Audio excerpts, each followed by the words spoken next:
Ça va vous permettre de très facilement prendre des bonnes décisions. Premier, c'est le CA annuel, mensuel, alors essayez de voir et de le ramener à combien de ventes il faut faire pour faire le CA que vous visez annuellement. Je vais vous donner un exemple après.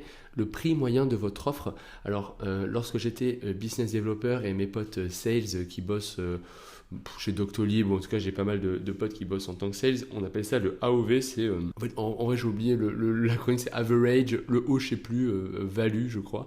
C'est un petit peu comme la LTV avec lequel vous êtes plus familier, sauf que la LTV c'est un truc un peu abstrait parce que c'est combien un client en théorie peut acheter sur sa durée de vie, alors que donc en fait ça, en vrai c'est un truc un peu théorique comme ça.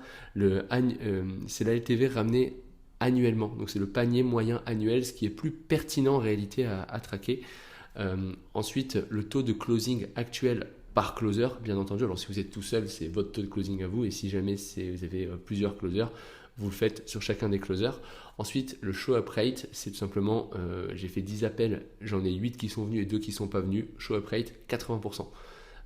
Pour calculer le taux de no-show et prendre des dispositions s'il est trop élevé ou quoi, sachant que de manière obligatoire, vous allez en avoir, et suivant votre acquisition, à quel point elle est solide, vous allez de plus en avoir. Donc une acquisition très froide, notamment par pub, ça va forcément faire baisser le show up rate. Après, il y a des méthodes que je vais détailler après qui permettent de vraiment l'augmenter.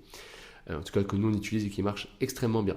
Et ensuite la conversion lead RDV, donc il y a un lead qui rentre dans mon pipe commercial qui pour l'instant a peut-être téléchargé un lead magnet ou n'est pas passé à l'action, et il convertit en rendez-vous. Combien ce pourcentage? On appelle ça le lead to call, et ça va être important de le traquer parce que ça permet derrière de faire des super plans. Bon, je vous laisse screener les formules si vous voulez, elles ne sont pas forcément très compliquées. Et